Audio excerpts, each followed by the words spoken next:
Welcome. Nice to be here, Senator. I recall being here in this very position, facing you on, I guess it was February 1991, just over 7 years ago, when you were concerned, really concerned about what was going to happen in Yugoslavia. And I remember ending that testimony by saying that I didn't think that Yugoslavia was going to stay together. We're all hoping that it would. The United States was banking its foreign policy on it. And all we heard during that meeting was how Albanian terrorists and separatists and the quest for greater Albania was going to destroy Yugoslavia. And now we see what destroyed Yugoslavia, which was there all the time, the quest for greater Serbia.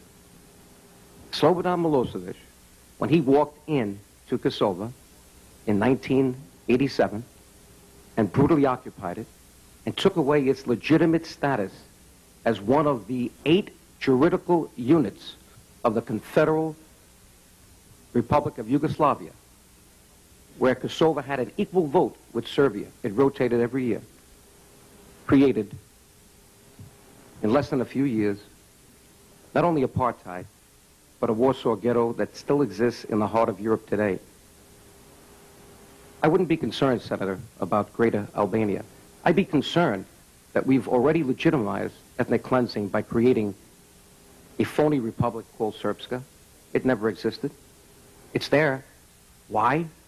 Because Slobodan Milosevic wanted it. The person who in the news last Sunday is targeted by his former friend, Karadzic, in a book saying he's about to now go to Hague and he's going to turn state's evidence, and he's pointing the finger at his friend Slobodan Milosevic as the architect of some of the most brutal, unbelievable atrocities since the Nazi era. We don't have to worry about greater Albania. We have to worry about what I was worried about back in February of 1991. And at that time, I can only wave in front of you a Serbian version of this. I'm now going to give you the English translation.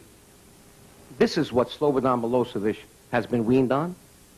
Here it is, The Expulsion of the Albanians, a paper presented by his mentor, a professor, former minister of the Yugoslav government, Vasil Tribilovic, in Belgrade, March 7, 1937.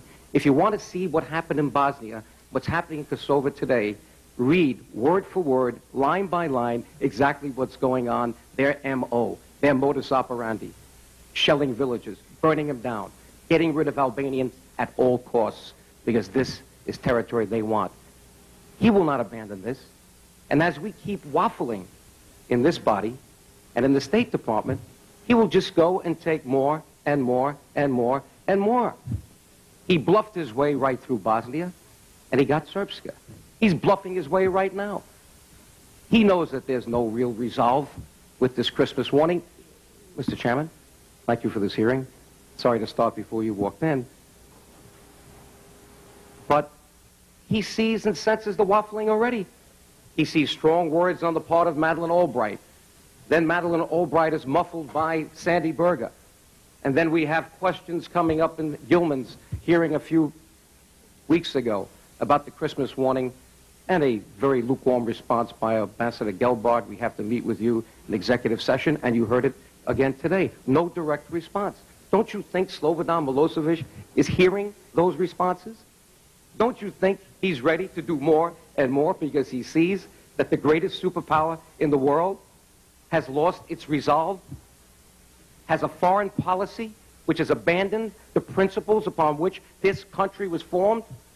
Our foreign policy should be based on fundamental human rights. That's one of the key determinants of foreign policy.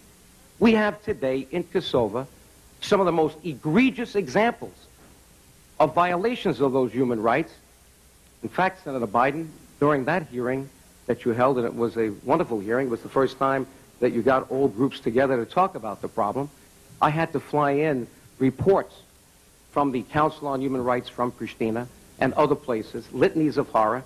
I don't have to do that today. You know why?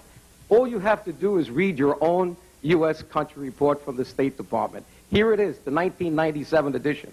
But if you read the last 5 years, you can't believe the litany of horrors in here against the Albanian people of Kosovo. What are we waiting for? How many people have been killed and brutally tortured and detained and disappeared? Every criteria they use has been violated.